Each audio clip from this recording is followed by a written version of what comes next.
So the EPRC, the Emergent Phenomenology Research Consortium, was founded in early 2020, now over 100 global members from some of the most impressive universities in the world. In fact, most of the most impressive universities and plenty of other excellent universities as well as people who are not involved with the universities, are private citizens, private people in business, et cetera, philanthropists. It's multidisciplinary. It's an experiment in what I will call synthesis.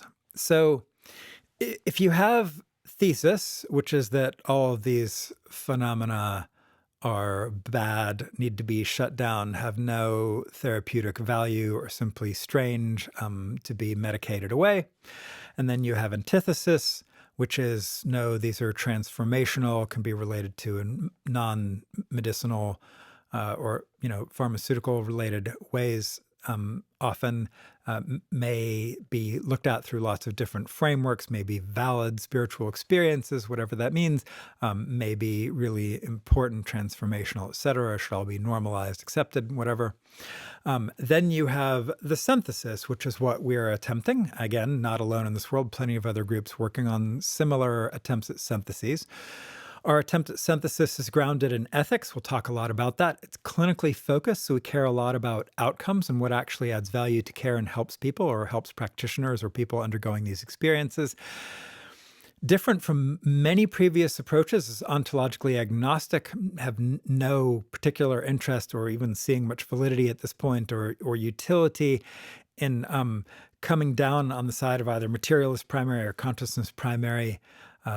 It's hard to find a clinical application for those most of the time, and leaving it wide open so that people can add their own ontological overlays, as they will anyway, as every clinician and scientist knows, or politician or public policy person.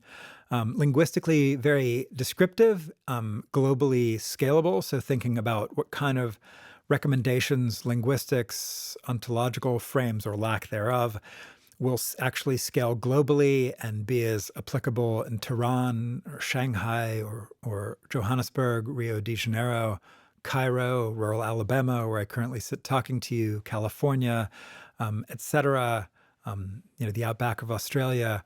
What just adds value and works in plenty of these contexts that people will appreciate and go, ah, yes, thank you, that was helpful. Non-aligned, meaning we're not coming into this from any particular tradition. Plenty of previous groups have studied the meditation effects of their particular traditions. Very interesting literature coming out of the TM tradition, for example, Transcendental Meditation, or Tibetan Buddhism, for example. We're not coming at this from any particular alignment.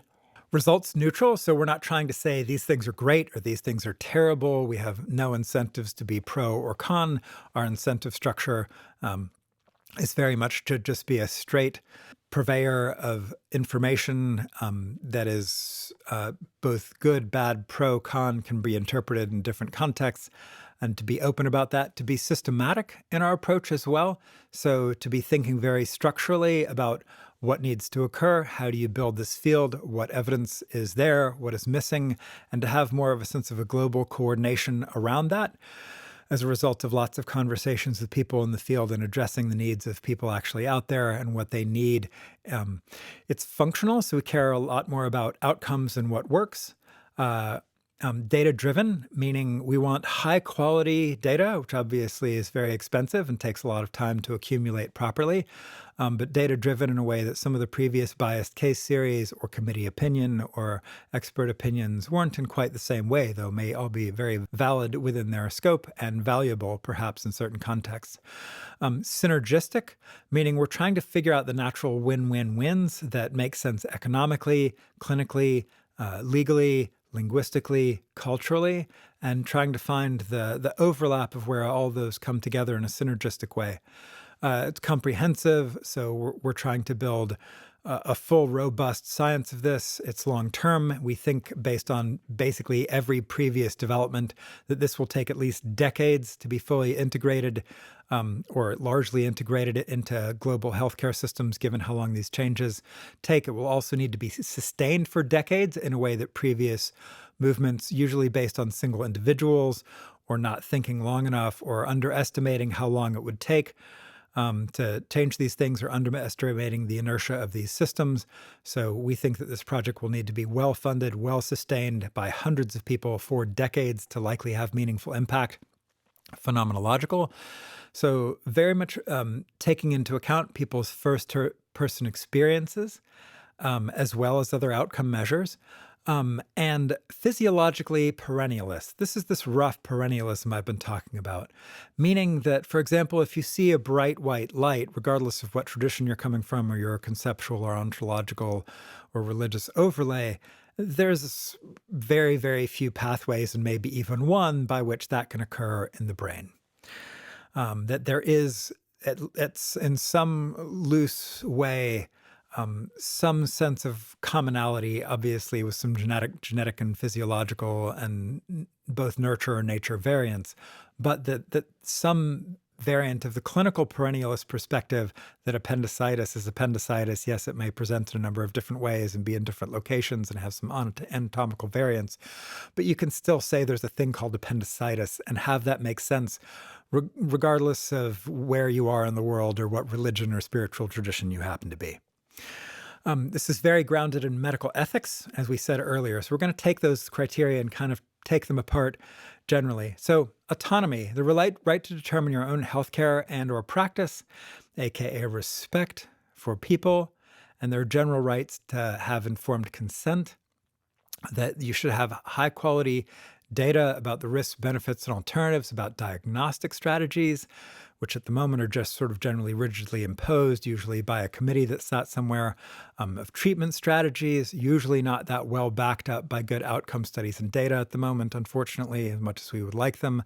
Cultivation strategies for the positive things and what might be the risk, benefits, and alternatives of various ways you might do practices, of doses, of specific techniques, etc. And this is all basically about basic human rights. These require high-quality outcomes-related data, which we currently don't have, and we need them.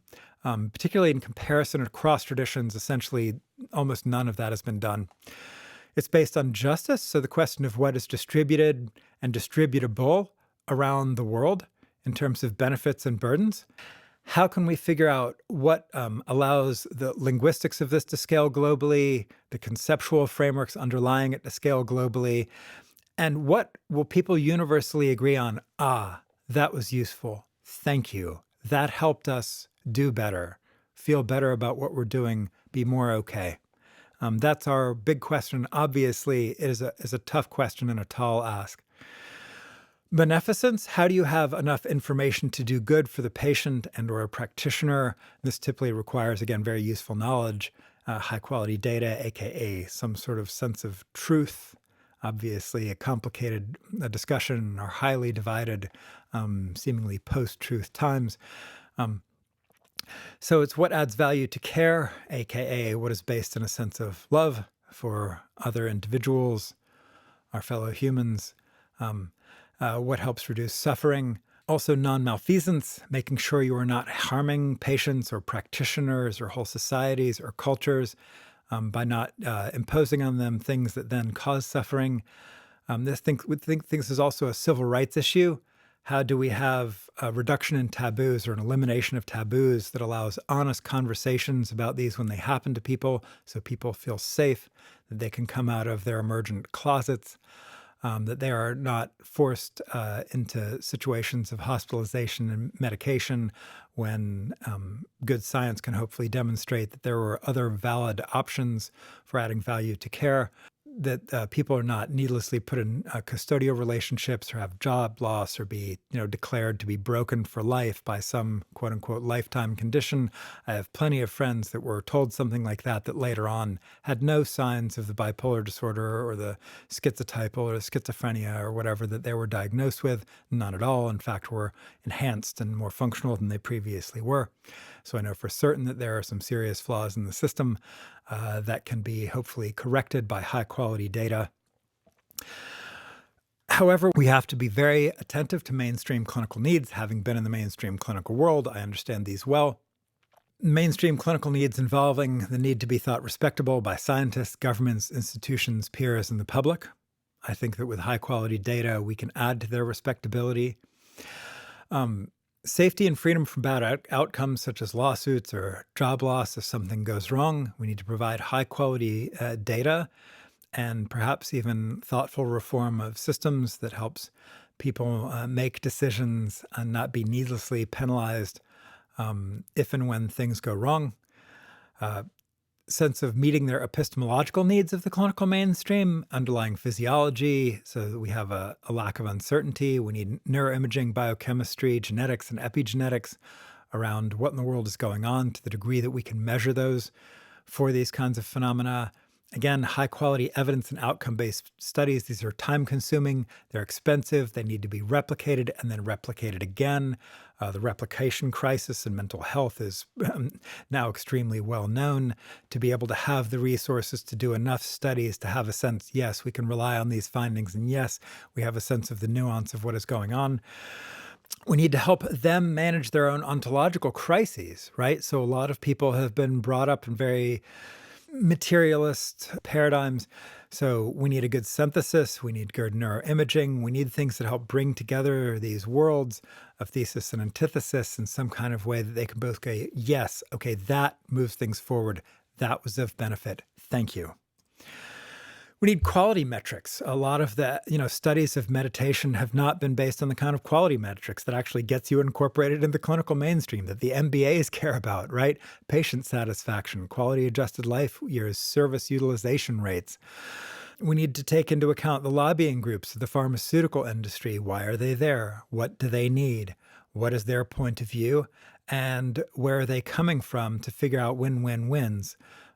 These are very, very powerful groups and need to be taken into account by any pragmatist, realpolitik person who's attempting to figure out how to do something useful in this multiplayer world.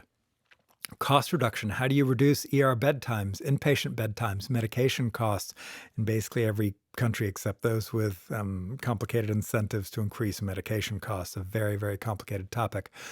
Healthcare system costs. How do you get at people's own fear of madness and death? If you've been in the clinical world and you've seen someone who is objectively having a terrible time and freaking out, and you've given some powerful medication and they're then not having a terrible time and not freaking out, that is very reinforcing if you've done things that clearly have saved people from death by their own hands, for example. If you have a fear of madness and death, which understandably people do, then working in these systems can be very, very validating of your actions as you see immediately you've saved someone's life. You have helped them not be so dysphorically crazy. We need to have a very thoughtful conversation about the validity of those things and an ability to upgrade those that looks at also medium and longer term outcomes. And also thinks about the risks of doing something other than what we currently do.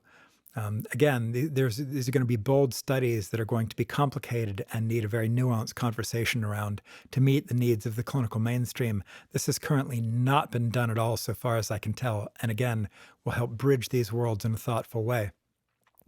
We also need to talk about what is return to function. This is a really challenging topic because for some people, returning to function is going back to their corporate cubicle and being a highly functional worker bee, when a lot of these emergent practices are well known to potentially incline people to monasticism sometimes, to renunciation, to having a different relationship to consumerism and capitalism. The notion of mindfulness is just something that helps, people have lower health insurance costs and less depression, anxiety, and making people more productive is something that is now currently being questioned. And we need very thoughtful outcome studies, both in the short, medium, and also long terms, to look at what do emergent practices lead to, what do emergent effects lead to, and how do we know that? And then, what is the role of these things in relationship to various consumerist or capitalist or renunciate structures? We need to talk about maps versus no maps. This is a really controversial subject. Clinicians intrinsically need criteria to make diagnosis. They're going to exist in a world where even if it's just something of functional, they need to be able to say, this is dysfunction, this is function, this is health, this is non-health, this is wellness, this is more wellness or less wellness. As a functioning clinician, you're going to need to put something on a form. That's just the way the system is. That's the way it's going to be. It raises larger questions of, do we have people who are non-experiencers of emergent phenomena have the capacity through algorithms to diagnose and treat emergent phenomena in a skillful way? I would say, as someone who's never had a migraine, that I could look at someone seeing weird wiggly lines and having odd perceptual alterations and things, that even never having had one, I felt I got pretty good at diagnosing, thinking of a differential diagnosis for what else could this be, and then treating people who had migraines. And I got better and better and better at that, even though I've never had one. So I have ample evidence that strange things that we haven't had, we can still learn to relate skillfully to as thoughtful clinicians and practitioners and people in the world who are trying to make a positive difference from outcomes. But we still need good data on whether or not that is true and validating this in clinical trials, because I have plenty of friends in the emergent space who somewhat dismissively or perhaps realistically, we need good data on to see, say, I don't know, maybe we really need experiencers treating these experiences. And so this is something that also needs to be tested in prospective clinical trials and validated to see to what degree each of these sides is making a useful point. We need to incorporate this into textbooks and protocols, and to do that, there is no way not to have maps. But it is also true that as soon as you introduce a map to somebody, you risk artificial categorization, comparison, competition, again, pathologizing things that are not well understood, which is what I claim is currently happening as a result of the current maps we have in the clinical mainstream coming out of the DSM-5. I'm obviously not the first person to have said this. Plenty of smart psychiatrists have a similar point of view. And then figuring out how we can have an ongoing conversation about dealing with whatever problems we create from a Laruelian point of view. You know, if you draw a line between a this and a that, you've created a problem that you then need philosophy, or in this case, clinical criteria and outcome studies to solve. In that same kind of way, we need to be very thoughtful about any time we draw a line to question, okay, what have we done that is good? And what have we done that might cause some problems in certain patient populations or from certain points of view? And have that being ongoing conversation rather than just, okay, this is how it is. Have a nice day. Speaking of alternative resources, there are a lot of problems with current alternative resources that have looked at the thesis of clinical mainstream practice and gone, oh, wait a second. A lot of them are extremely under-resourced, sometimes biased towards a specific tradition, not always having the ontological or tradition-related or linguistic neutrality that we feel will scale in the world and that is required to scale and meet the criteria of medical ethics of global justice and equity. Often not reimbursed by national health systems and insurance, and these people understandably need to eat as they try to help people. There are severe linguistic and cultural limits of calling things kundalini, for example. That obviously doesn't scale.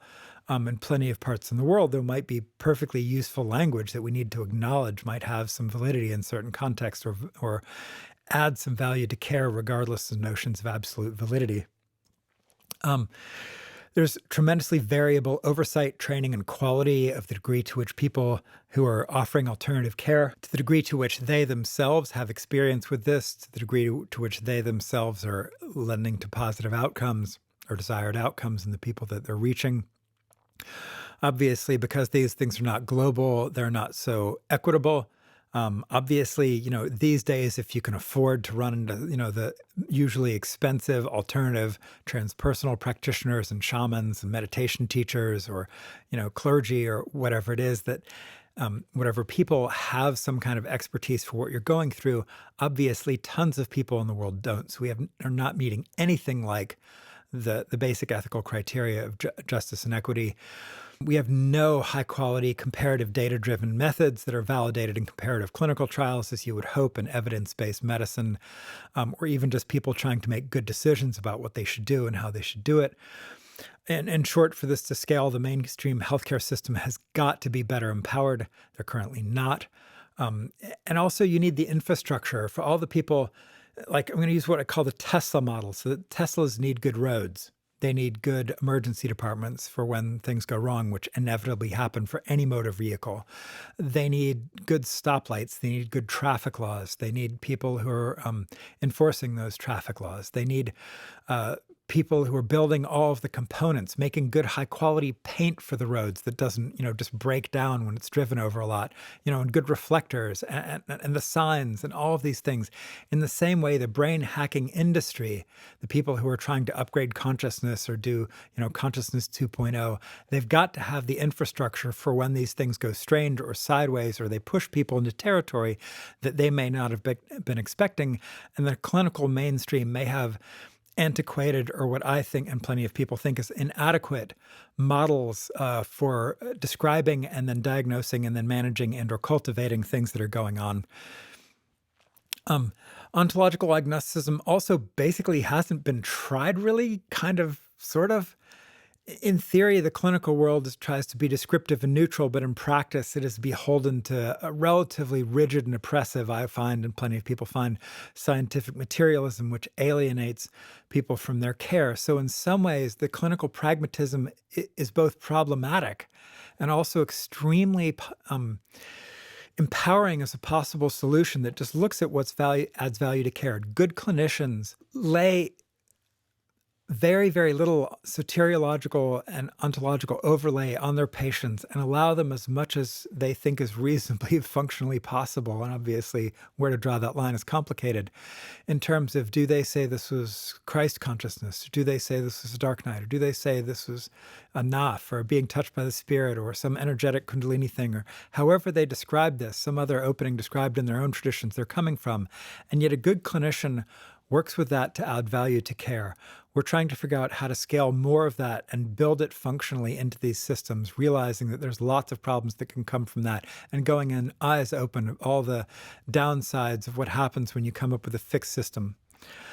So again, this clinical focus thing, we've already talked about migraines. When I see, or when a patient says to me, "Doctor, I'm seeing these wiggly white lines, and the right side of my head hurts, and I'm nauseous and wanted to lay in the dark for 2 days, and sound bothers my ears," I never ask the question, are those wiggly lines real or not real? I never ask their ontological status. Instead, I look through them through a functional lens like, oh, wiggly white lines. You seen those before? Yeah, I see them every time I get a migraine. You had a CT scan and MRI? Oh yeah, I've had those before. This is now just the same wiggly white lines. Great. Then they help me just do something clinically useful, and their ontological status of whether or not they're real or not real, or consciousness primary or not, never comes into the equation. And I can just think, oh, okay, likely just reinforcing thing that helps me understand this is a migraine. I can now do something useful. We think that also applies to beneficial transformations, to just the strange ones that aren't obviously painful or pathological like migraines are, and can allow us to just think about these things in a way that's like, oh, here's some clinical skill. And we can bring that sense of clinical skill to things. That's what we're hoping to give good data to support. And if we look at other things that are first-person based, imagine if we said, people with sickle cell disease, you just have sickle cell delusional disorder, and because we can't manage your pain, this isn't real. That would obviously just be cruel and horrible. And yet that kind of stuff happens with emergent phenomena all the time. It's not real. It's not valid. You couldn't possibly be having those. And this is dismissing, people I know who are MDs and PhDs and MD PhDs and at top universities, the in theory, very respectable individual. But if they told you this, all of a sudden, a lot of people would go, I don't know about them.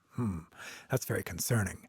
When suddenly you're through a sense of training and cultural conditioning and the residual impact of how scientific materialism then got overlaid into diagnostic criteria for psychosis and things, which were only really invented in the last, in terms of diagnosis, 130, 40 years or so.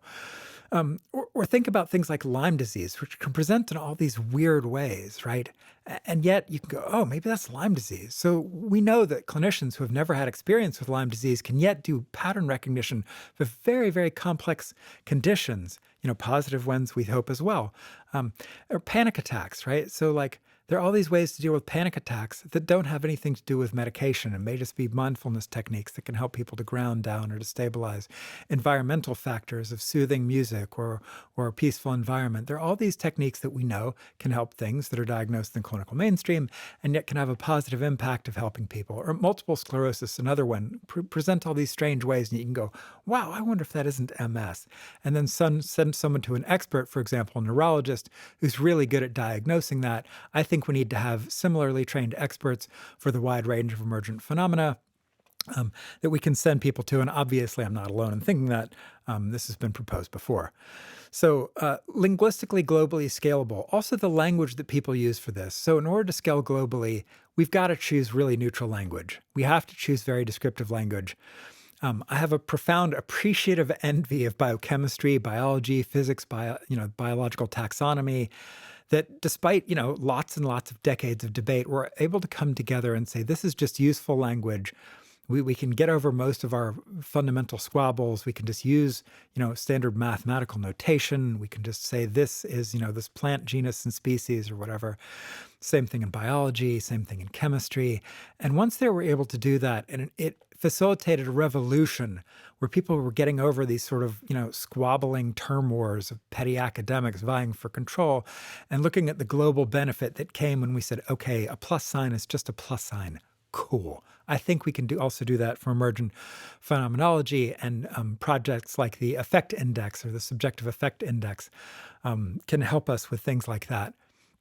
It's also important that this be non-aligned and results neutral. So most attempts to do something like this over the past 120 years have been beholden to specific religious, spiritual, or professional movements. The EPRC very specifically is not, right? We have lots of different people coming from all of their favorite traditions, and yet we're all recognizing that to help people globally, we need to do something better than that. Not that all these traditions may not have their validity within their scope and scale and their cultural context, excellent. But do we think that solutions that are coming out of very specific religions that have fought for however long they've been around are likely to scale globally? And language, realistically, no. And so something that is just more phenomenological, we think is going to scale. And we're the first group that has really tried to take this as a working hypothesis that this kind of a focus will make our project much more likely to succeed. Also, being not particularly pro or con any tradition, not having financial incentives or cultural incentives, we want to just go into these looking at things very openly and report very cleanly on what is the good, what is the maybe not so good, where is there obvious room for debate about what is good and what is not so good, and what's the data show. This is also systematic, meaning we have a complete plan. And this complete plan involves beginning with the state-of-the-art project and continuing with many other projects that we think are necessary, and necessary based on the fact that all previous attempts to do them didn't have this. And we are now attempting something that we think is what we actually need to integrate these understandings, to come up with them and integrate them into the global world. So first, starting with the state-of-the-art project, what literature do we have access to across the traditions and among the traditions, looking at what is common, what is different, how is, what practices, what phenomenology, what is available in the contemporary literature, coming from a whole host of fusion traditions in the transpersonal literature, in the secular literature, in the world of microphenomenology, in fusion traditions and hybrids that people are experimenting and riffing on in contemporary psychedelic literatures. Just what is there? What is the state of the art? And what do we need to do? What's the evidence quality for each of these things? This in and of itself is a massive comprehensive literature. People have done parts of it. Nobody has done all of it. And there's even new translation that needs to occur. This is a big project to make sure that we are not missing useful things from the past, and to make sure we also have a thorough, nuanced understanding of all of the gaps in our current understanding, what we need to do forward, such that we can make sure we are efficient and effective with resources given to us, and that we don't need to replicate wheels, or rebuild or rediscover wheels that have already been built. The Theoretical Foundations Project, this is a multidisciplinary plan. We need to bridge gaps between symptomatology and phenomenology that have never really been bridged, between religious descriptions, anthropology, cultural linguistics in a way that has not been bridged with non-secular and orthodox religious traditions. There's a lot of theoretical and conceptual bridges that need to come together and be built in ways they currently aren't. The Phenomenology Project is a first-person naturalist project looking at what is the range of how people describe those, both linguistically and what seems to be their essence. People say, I see a bright light, I see a bright bulb, I see, a bright shining thing. Looking at what seems to be the underlying commonalities of those and also the nuanced differences. Building that out with neurophenomenology, how can we image and have correlations between what people are seeing and experiencing and feeling and those changes over time, and how does that correlate with anything we can actually measure from an EEG, fMRI, et cetera, point of view. And then building those into a naturalistic taxonomies that hopefully have descriptive value related to their underlying physiology to the degree that we can measure what neurochemicals are involved, what pathways are involved, what underlying proteins, receptors, genetics, epigenetics, et cetera, what can be modified, what seems to be structural, and what are the differences? Why is it that some people given practices again and again and again don't seem to get very far, and other people given teeny doses of these practices are getting wildly into very, very complicated emergent territory? What's going on with that? I'm fascinated to know, as are lots of other people. Figure out how we have both static and developmental taxonomies, so an evolving taxonomy that can incorporate new information and new data as taxonomies continue to evolve in the naturalistic world. Oh, these bacteria, we thought they were different. No, they're actually kind of the same family. Oh, we thought they were the same family, actually very different. That kind of thing. And developmental taxonomies in terms of how these things unfold and what are the patterns of their unfolding over time as people do emergent practices or even don't, and to see what actually happens in living humans over, days, weeks, months, years, decades, over lifespans, and how that impacts their function in communities. The Diagnosis Project, what are reasonable categories for the things that seem to be pathological, that people do not seem to want, that are undesired, and can we have reasonable discussion around those? Management projects, when people decide, okay, we decide this is pathological, how do we then manage and or mitigate and or reduce and or avoid those kinds of things? What is the role of pharmacological interventions versus non-pharmacological interventions versus mixed modalities, neurointerventional, neuromodulatory, in terms of neurofeedback, even maybe direct modification stimulators, et cetera, these things people put in people's brains as that technology evolves. And how can we show that this hopefully adds value to care, helps improve functionality, and even, what are the various possible ways we can look at what functionality one might optimize for and how that relates to people's particular goals and society's goals as well, and where those interface. Obviously a complicated discussion. Cultivation projects, what are the best practices for optimizing desired effects? How can those be compared? We have this notion that there may be ways that prospective cultivation strategies can show that if this is your risk tolerance and this is what you want and this is what you value, that these are the practices most likely to lead to those things, and be able to have good data so that clinicians and meditation teachers and clergy and other people who are doing these kinds of practices, indigenous shamans, realize I'm using the pop notion of the word, not the specific one related to Siberia. Forgive me if that offends anybody. Figure out how we cultivate desired effects. And then the Mental Health Project, where all these converge very specifically with the world of mental health, of psychiatry, of psychology, of alternative mental health practitioners. And you come to the Epidemiology Project, which again, we have no idea of the incidence and prevalence of these in populations beyond a few population-based surveys that maybe this many people had seen a ghost or had a spiritual experience, whatever that means. In certain populations, it's much larger than most people would think it is, but we don't really have good incidence or prevalence data on emergent effects because we don't even have good diagnostic criteria. We also have profound disincentives for people to disclose these kinds of things based on the taboos. That is obviously highly unhelpful for public health or science. We don't know the distributions of these across ages, religious, cultures, traditions, across genetic clades. We don't have any idea about how to reasonably then allocate public health funding, dollars, infrastructure for supporting the possible beneficial outcomes of these, increasing human resilience and thriving or mitigating challenging effects that may be occurring in populations. We don't have any great sense beyond, sort of hearsay and old traditions of a sense of what are the predisposing factors for good or bad outcomes, who are the people who should be doing intensive meditation practices or perhaps taking psychedelics, and how do you determine that? Or how do people, given the information, make good choices of like, oh, that's too risky for me, or oh, I'm comfortable with that risk profile, for the potential benefits I might get. Again, we don't have good, large outcomes-based data to meet the basic criteria of informed consent at this point. And we need to, obviously.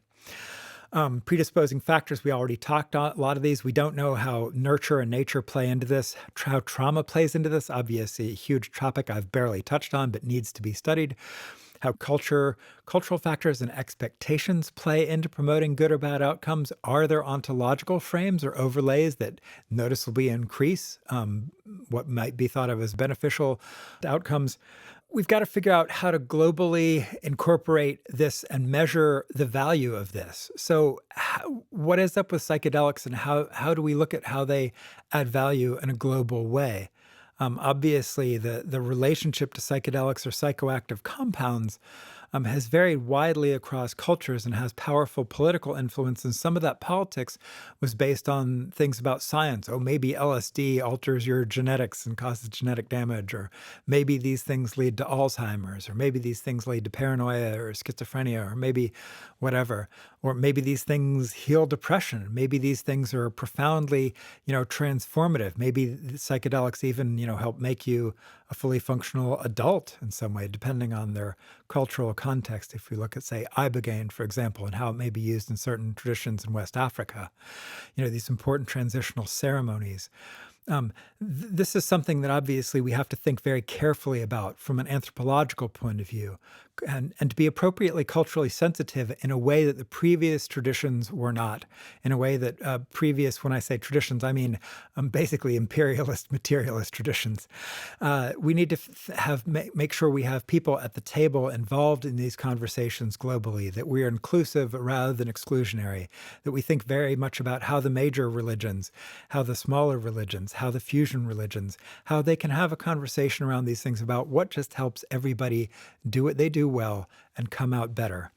This obviously plays directly into the Communications Project. We need very sophisticated cultural linguists, medical linguists, people who have a sense of how terms ring to various cultural ears and what their baggage is, in very much the way that people who do branding think about, oh, how does this, this brand of a perfume or something scale across populations? We need that same sophisticated understanding so that we don't needlessly disenfranchise people by an unsophisticated use of language that then cuts them off from benefits that they themselves could have obtained. And then we really need the value and impact projects. So what, as far as I can tell, nobody has done is really looked at the range of possible relationships to emergent phenomena, looking at them from an impact and value point of view, and really applying straightforward, well-accepted metrics such that at least those who care about these metrics can think, this helps me or doesn't help me. This is what would be useful. This is what we can incorporate if we're looking at this from a bottom line point of view or from a quality adjusted life years point of view. And then we need to think a lot about special populations. We need to think about kids. We need to think about pregnant women. We need to think about the wide range of neurodiversity. I have often thought of myself and been thought of by others as being a touch neurodiverse. How does that play into this globally, and what's the range of neurodiversity out there? And can we measure how these various techniques or frameworks or strategies might perform in various populations that may not all look or behave the same way, such that we can do something that is more tailored and specific to them, rather than just sort of a general broad pronouncements of, we are certain that this ontological frame or this diagnostic or management strategy just works for everybody, which is how it's often operationalized in contemporary contexts. We need to think about the implications for military and paramilitary organizations, how do conversion experiences or emergent phenomena or dark nights or what we might call, very challenging emergent phenomena or revolutionary or revelatory emergent phenomena impact those people who have their fingers on the buttons or control large weapon systems? And how can we, relate very skillfully to the diagnosis and management of that, or the cultivation of positive mental qualities, which hopefully we would want in these people rather than challenging or negative negative ones. How does this relate to space and people going out into what clearly are very contemplative environments? We already know that the paradigm shifts that come from being in space can be revolutionary and change how people look at things. What are the implications of that for multi-billion-dollar space missions that might take months or even years, for example? And how can we have alternative strategies rather than just, meds shut it down and maybe cognitively impair these people rather than take advantage of potential beneficial opportunities for, purported cognitive upgrades? In critical systems, in the power industry and water, we need to understand how these critical infrastructure things may be impacted by people having strong reactions to emergent phenomena. What happens if our government leaders get into this territory? Are any of our current government leaders being impacted by religious or spiritual experiences that may have modified how they relate to public policy issues or the use of the military, for example? Security, again, are these things identifiable in ways where we can lend value to people's outcomes and save lives, hopefully, in ethical ways? What does the intelligence community need to know about these things? And other powerful individuals. We now have people on the planet, individuals with the power of whole governments in terms of their economic or political influence. What do we know about emergent phenomena and them, and how can we help them do well? We also need to know how we can utilize new things that we never had access to before. Speaking of new technologies, big data. So for example, big data, now we have unprecedented amounts of data of emergent phenomena being reported and able to hopefully be mined and utilized in ethical ways. Obviously, we need to treat that topic with a great degree of nuance. Obviously, people are using big data right now in some ways that I would consider extremely unskillful, and we need to do vastly better than that and have a lot of transparency, oversight, and nuanced discussions around these kinds of utilizations of this now unprecedented amount of data and how it relates to the world of people having good outcomes through emergence. The EPRC also wants to do this through a lot of centers. Currently, we have the SEMA Lab, Jay Sanguinetti. There's Dave Vago, who's doing research related to this. We have a planned emergent research center, which I think should just be its own talk, where we hope to do prospective longitudinal outcome studies and real-time imaging of people doing very intensive practices, so we can have the latest of 24-hour available fMRI, EEG, linguistics data analysis, et cetera, and plenty of other centers that we want to work with and build, such as at some major Ivy League universities that we can talk about later. And again, hopefully all of this will lead to improved outcomes, improved ethics, which clearly is totally inadequate in the realm of emergent phenomena right now to meet basic ethical criteria, improve patient satisfaction, practitioner empowerment, to improve the efficacy of practices and their safety, to save resources, and improve fundamental relationship between science, religion, spirituality, clinical practice, and public understanding. Essentially, this is era change, and we think we can do this for now, I don't know, $1.4 billion is our current estimate, something like that. We think this is going to be a win-win-win situation for everybody because we are focused on what is a win for empowering healthcare practitioners to care for people better, to know more, to spiritual teachers, centers, institutions, healthcare systems, corporations, neurohackers, and brain tech to build critical infrastructure for good outcomes, to help cultures, religions, and patients and practitioners all do better. The advantages we have available now: vastly better imaging, computational laboratory technology, a vastly better plan, and a larger team than anybody has had before. We have huge data access that we have never had in the history of the world, a rare period of relative cultural acceptance of these things, vastly improved interest globally in real sources, and real existential threats and compelling reasons to do it now. Long term, this project will take decades, requires generational change. Again, this is basically the fundamental change of an era in the same way that the medieval era was a change from the axial age, or the Renaissance was a change from the medieval era. We think this will be a fundamental change from the sort of modern-y, late postmodern-y, et cetera, era that we're currently in.